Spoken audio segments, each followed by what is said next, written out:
I was mid-sentence with a customer when my phone buzzed. Not rang. That tiny vibration against my hip felt louder than it should have.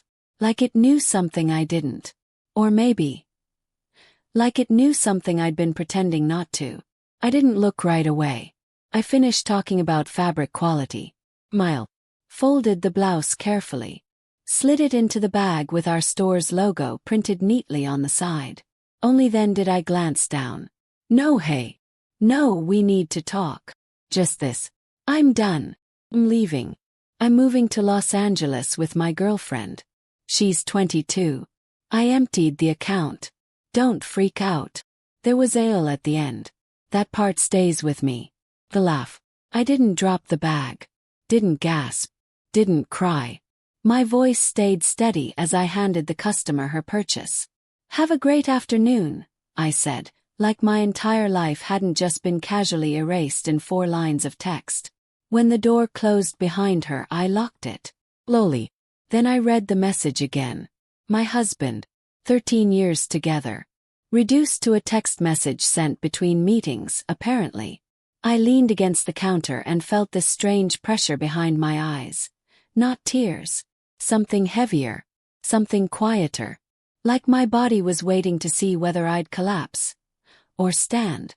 And here's the part that might surprise you. I wasn't shocked. Hurt. Angry. Later. But shocked. Because the signs had been whispering for months. Late nights that didn't match his paycheck.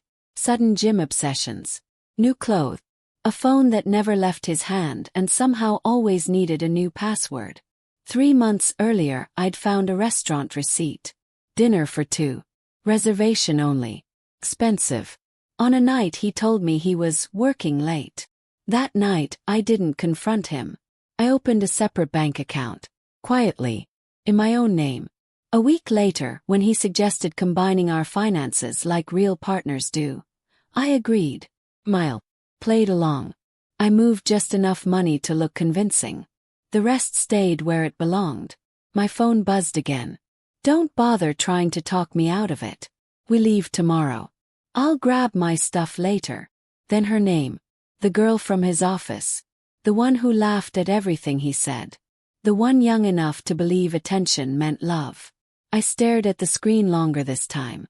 Then I did the smartest thing I'd done all day. I didn't reply. Called my lawyer. When she answered, I didn't explain. I didn't rant. I didn't cry. I just said, he made his move.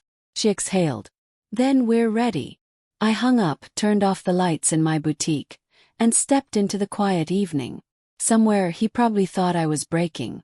He had no idea. I'd been preparing. And the moment he hit send, he walked straight into it. I didn't sleep that night. Not because I was panicking. Because my mind wouldn't slow down. It's strange what grief looks like when you've already mourned something before it officially dies. I wasn't replaying our wedding. I wasn't crying into pillows. I wasn't even angry yet. I was alert. Every detail suddenly felt important.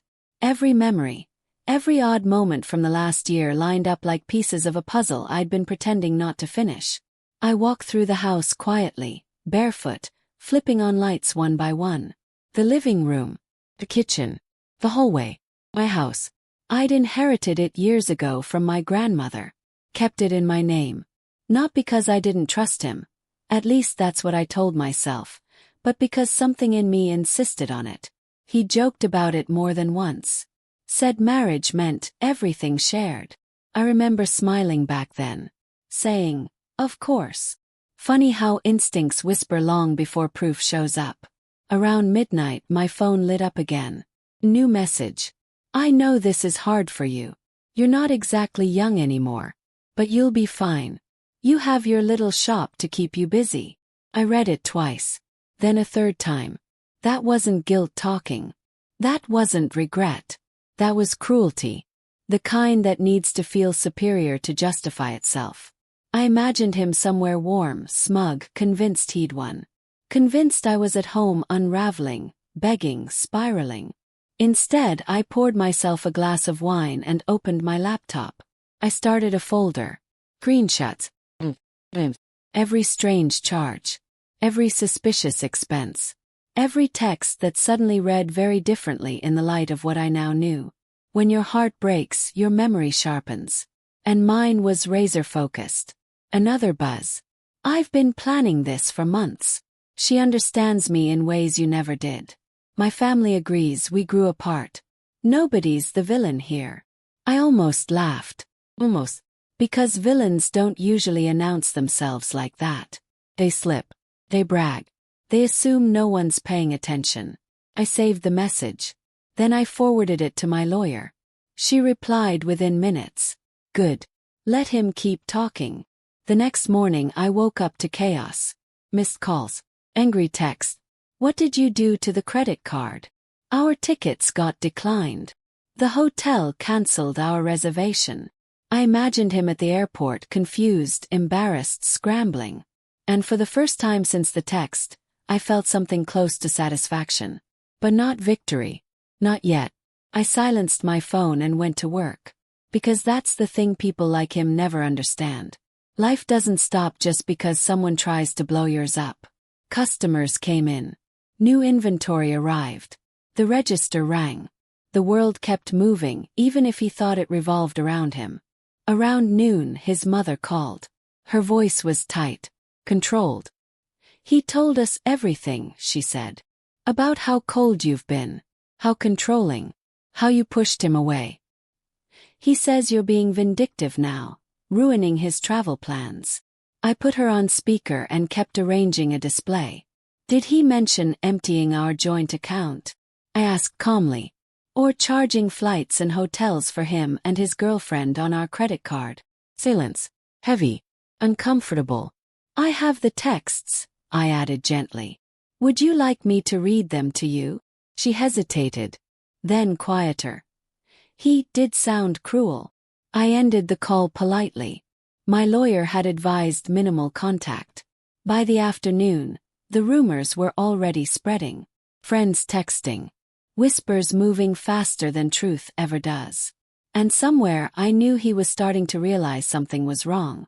Because I wasn't reacting the way he expected. I wasn't begging. I wasn't chasing. I wasn't breaking. And that scared him. What he didn't know yet, what he couldn't see coming, was that the quiet part was over. And the consequences were just getting started.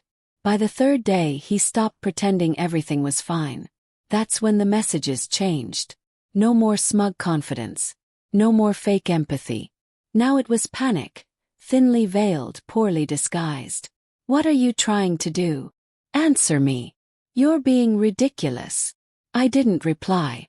That silence wasn't accidental. It was deliberate. Because when someone expects chaos from you, calm becomes threatening. Behind the scenes, things were moving quickly. My lawyer filed first, quietly, efficiently. Emergency motions. Asset protection. Documentation stacked so neatly it almost felt surgical. Every screenshot he'd gifted me with his arrogance. Every charge he thought I'd never notice. Every message where he assumed I was too emotional, too distracted, too trusting. All of it mattered now. And here's the thing he never understood. I think there's been a misunderstanding. I smiled at that one. A misunderstanding doesn't empty bank accounts. A misunderstanding doesn't book luxury hotels with shared credit cards. A misunderstanding doesn't mock someone's age while expecting them to stay quiet. Still I saved it. Then came the next message. You know the shop means a lot to you. We can be reasonable about splitting things. Splitting. My business. The one I'd built before him. Funded myself. Grown while he complained about my hours and called it a hobby. That message went straight to my lawyer. She called me within the hour. He's bluffing, she said. And he's nervous. Because nervous people make mistakes. That evening his sister reached out. Casual. Too casual. He seems really stressed, she said. Maybe you two should talk privately. Clear things up. I almost told her the truth. Almost. Instead I said, I think the court can handle that. Her silence told me everything. The next morning I got confirmation. The emergency hearing was scheduled. Monday. Sooner than he expected. Sooner than he could prepare for. And then, like clockwork, his girlfriend's social media lit up. Airport selfies. Hotel mirrors. Smug captions about new beginnings. She didn't realize she was documenting evidence. Or maybe she didn't care. Either way, my lawyer loved it. That night, another message came through. You think you're smarter than me, but I made copies of everything. Half that business is mine. That one made me laugh out loud. Because it told me everything. He wasn't confident. He was scrambling. He still thought this was a game of intimidation. Power move. He thought if he sounded certain enough, reality would bend. So I forwarded the message, added it to the file, and poured myself another glass of wine. Outside, the city hummed like nothing had changed. Cars passed. Lights flickered on in apartment windows. Somewhere people were laughing, falling in love, living their ordinary lives. Meanwhile, my life was quietly pivoting on a hinge he never saw. Monday was coming. And with it, the moment he'd have to face something he'd avoided his entire life. Accountability. He still thought this story ended with him walking away. He was wrong. It was only just beginning. The first thing I noticed when he walked into the room was that he didn't look relieved.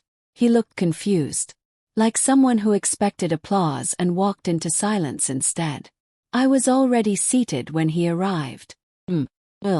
Hands folded in front of me. Not pacing. Not fidgeting. Not falling apart the way he'd clearly rehearsed in his head. That alone rattled him. He hesitated at the doorway for half a second too long. Just enough to tell me he felt it. That subtle shift in the air when a room no longer bends to you. He wore a new blazer. Too tight. Too deliberate.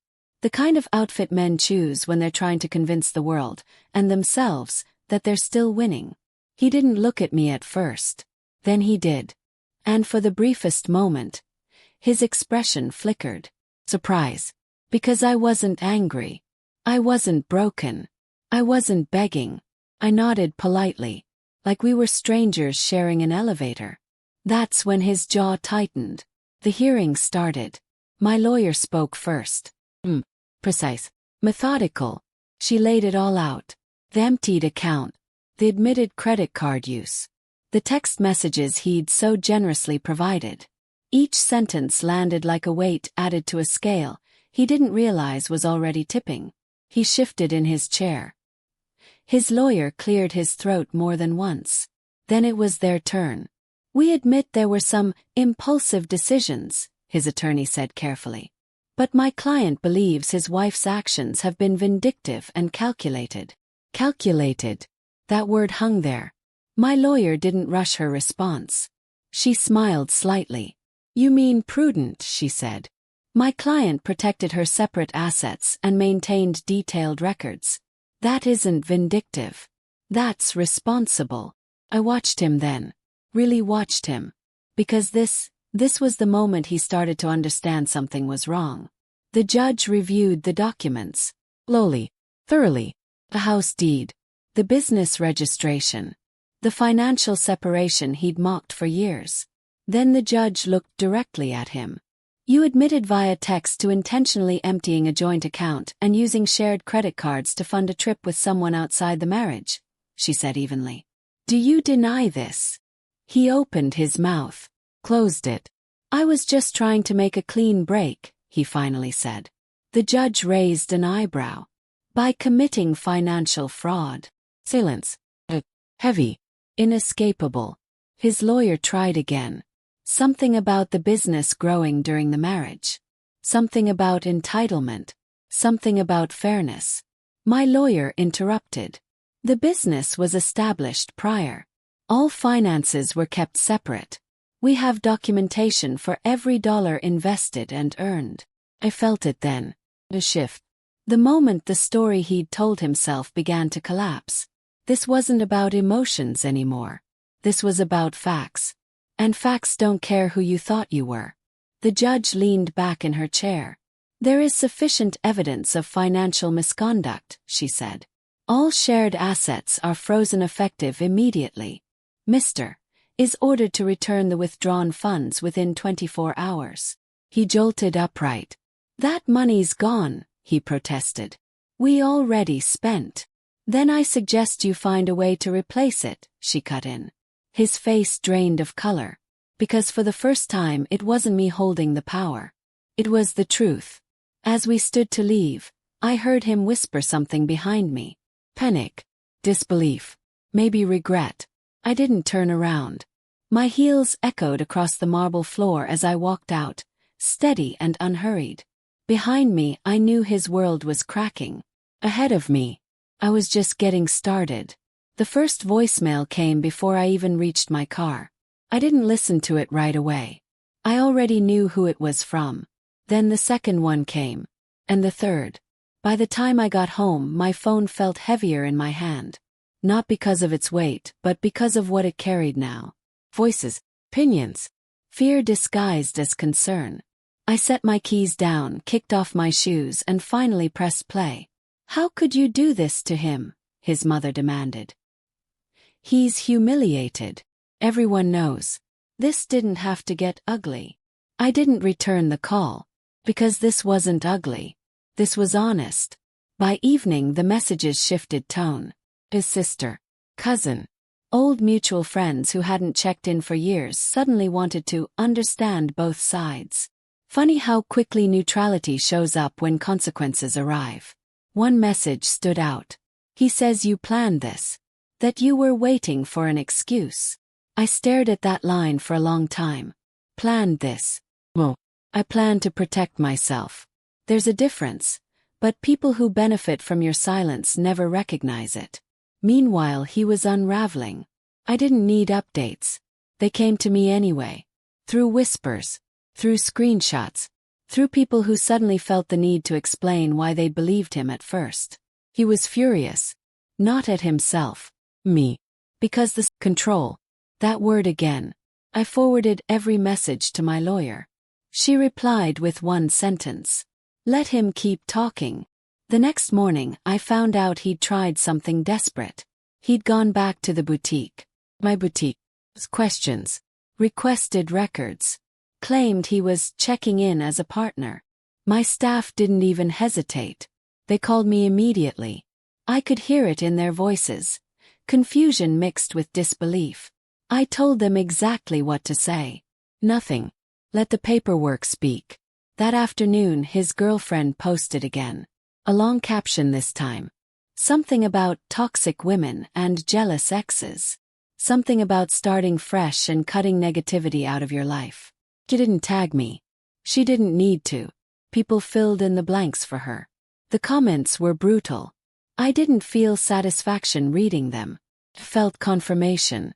Because when someone needs to shout their version of events to strangers, it's usually because the truth isn't cooperating. That night my lawyer called. He's trying to stall, she said. Claiming confusion. Press. Miscommunication. Is it working? Yes. She laughed. Confident. No. I sat on my couch, lights off, city glow spilling in through the windows. The house was quiet in a way it hadn't been in years. Not lonely. Clear. I realized then that this wasn't just about money or betrayal or humiliation. This was about something deeper. He'd built his identity on the belief that I'd always absorb the damage quietly. That I'd clean up the mess. That I'd stay reasonable while he did whatever he wanted. And now, that belief was gone. He was about to learn what happens when the woman you underestimate stops carrying your weight. And he still had no idea how far this was going to go. The message came in at 2:17 a.m. That alone told me everything. People don't make good decisions at 2:17 a.m. They make confessions. They make threats. They make mistakes. I talked to a friend. You don't actually have proof. Half of what you're doing won't hold up. I read it once. Then again. And then I smiled. Because this wasn't confidence. This was desperation pretending to be certainty. Up until that moment, he'd still been trying to posture. Trying to sound in control. But now he was reaching. Grasping. Saying things just to see if they'd stick. I didn't respond. I never responded. That silence was driving him insane. The next morning my lawyer called earlier than usual. "He filed a motion last night," she said. "It's sloppy." That was her polite way of saying reckless. He was claiming ownership of my business again. Claiming emotional labor. Claiming verbal agreements. Claiming conversations that had conveniently never existed. Until now. Worse. He attached screenshots. Out of context. Cropped. Poorly edited.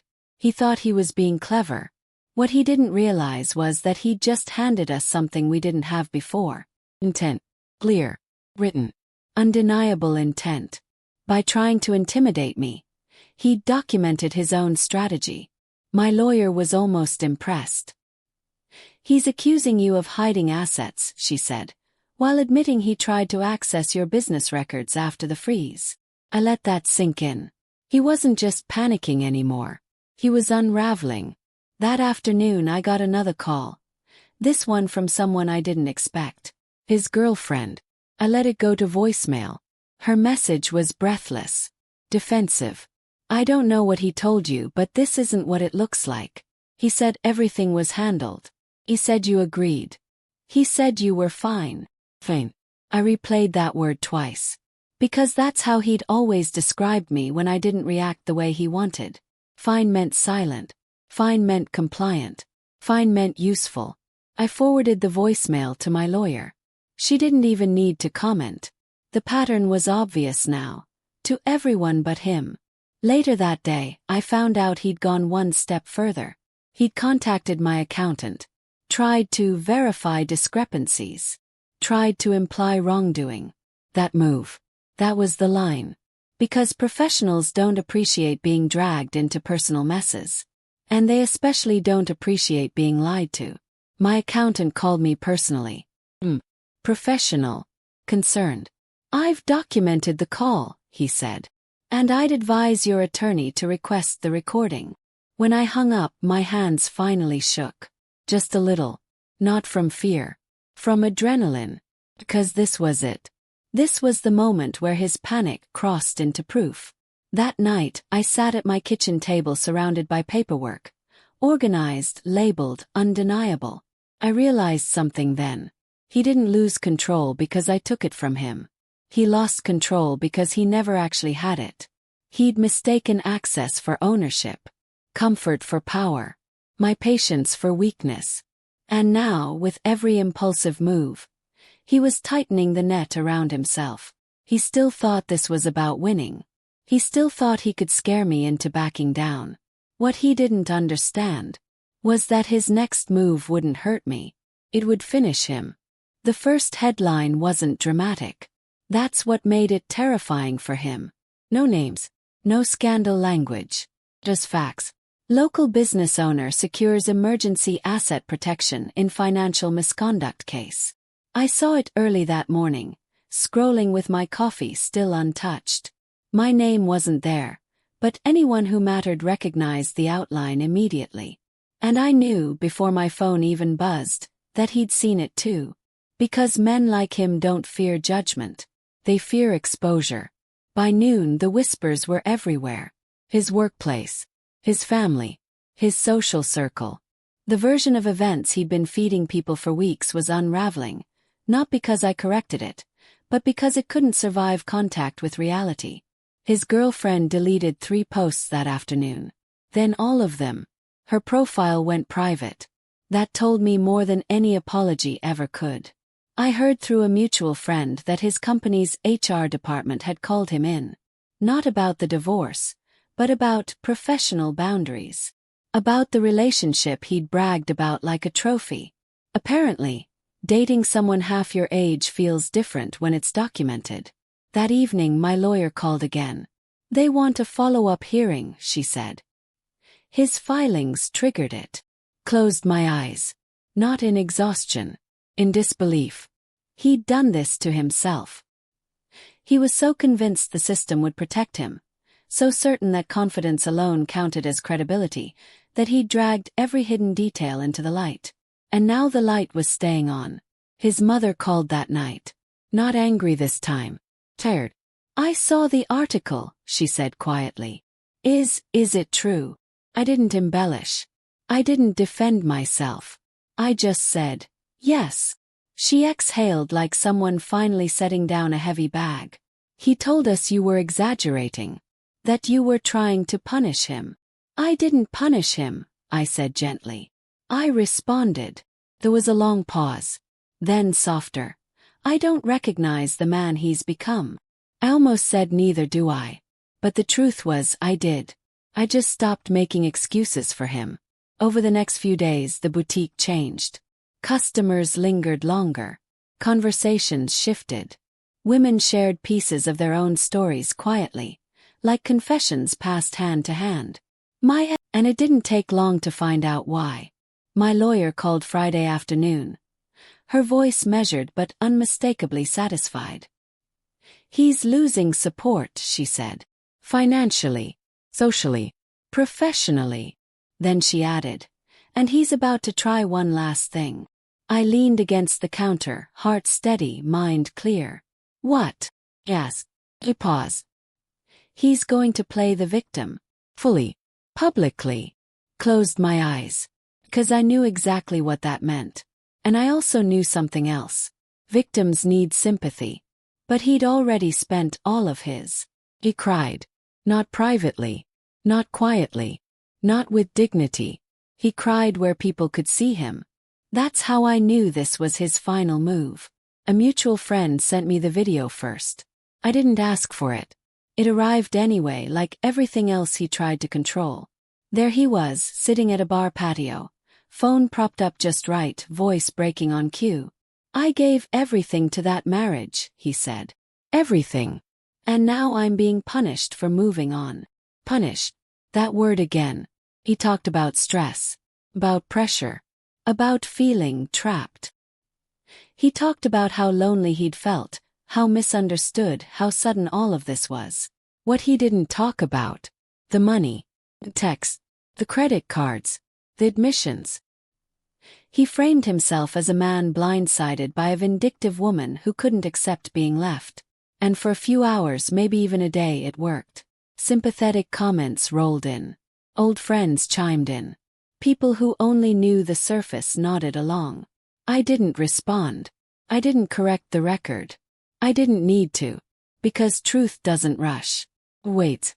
And it waited less than 24 hours. Someone stitched his video with screenshots. Someone else added timestamps. Someone else pulled public court filings. The comments changed tone fast. Questions replaced sympathy. Doubt replaced belief. And then silence. The video disappeared. Deleted. But it was too late. Once a story leaves your hands, it doesn't come back. That afternoon my lawyer called. He tried to claim emotional distress damages, she said. Filed it this morning. I laughed. Actually laughed. On what grounds? Asked. She didn't hesitate. Your refusal to reconcile. That was it. That was the argument. That I owed him softness. That I owed him forgiveness. That I owed him access. She paused, then added. The judge wasn't impressed. Neither was I. That evening I sat alone in my office after closing. The boutique was quiet, lights low, shelves full. Everything I'd built still stood. I thought about how hard he'd tried to control the narrative. How desperately he needed me to be the villain so he could remain the hero. But heroes don't hide receipts. Heroes don't delete videos. Heroes don't crumble when asked for proof. And here's the truth I hadn't admitted out loud yet. This wasn't just about him losing. This was about me winning back something I didn't realize I'd given away. My voice. My certainty. My refusal to be rewritten by someone else's version of events. The final hearing was scheduled. And this time there would be no masks. No performances. Just facts. And a decision he could no longer escape. The room was quiet when the judge finished speaking. No gasp. No dramatic reaction. Just silence. The kind that settles when something heavy has finally been set down. I didn't look at him right away. I didn't need to. I could feel it. The way his posture collapsed. the way certainty drained out of him now that there was nowhere left to perform. The ruling was clear. Assets returned. Claims denied. Responsibility assigned. No theatrics. No sympathy speech. Just consequences. When I finally turned toward him, he didn't meet my eyes. The man who once believed I would crumble without him now looked smaller than I remembered. Not defeated in a cinematic way, just exposed. Ordinary. Countable. And suddenly I felt nothing toward him. No anger. No satisfaction. No pity. Only distance. That surprised me the most. Outside the courthouse, the air felt lighter. Sharper. Like the world had been quietly waiting for this moment to move forward again. He said something as we passed each other. I don't even remember what. It didn't land. Because his words no longer held weight. Mine did. In the weeks that followed, life didn't magically become perfect. Healing isn't a movie montage. Slow. Uneven. Sometimes boring. But it was mine. The boutique thrived. Not because of revenge or attention, but because I was present again. Focused. Grounded. No longer carrying someone else's chaos on my back. Women came in and shared their stories. Quietly. Bravely. Sometimes with tears in their eyes. I wish I'd trusted myself sooner, one said. I understood exactly what she meant. Months later, I framed one thing in my office. Not our wedding photo. Not the court ruling. A screenshot of that first text. The one meant to break me. I didn't hang it as a reminder of pain. I hung it as proof. Proof that the worst moment of my life turned out to be the beginning of my strongest chapter. Here's what I learned. What I wish someone had told me sooner. Strength isn't loud. Preparation isn't cruelty. And walking away with your dignity intact is not weakness. You don't owe people access to you just because they once had it. You don't owe silence to protect someone who never protected you. And you are never too much for choosing yourself. If you're listening to this and you're in the middle of your own storm, unsure, doubting, being told you're overreacting, hear me clearly. Pay attention. Trust your instincts. And keep your records. Sometimes the most powerful thing you can do is quietly prepare while someone else underestimates you. Thanks for listening. Don't forget to subscribe, and if you've lived through something similar, share your story in the comments. Your voice matters.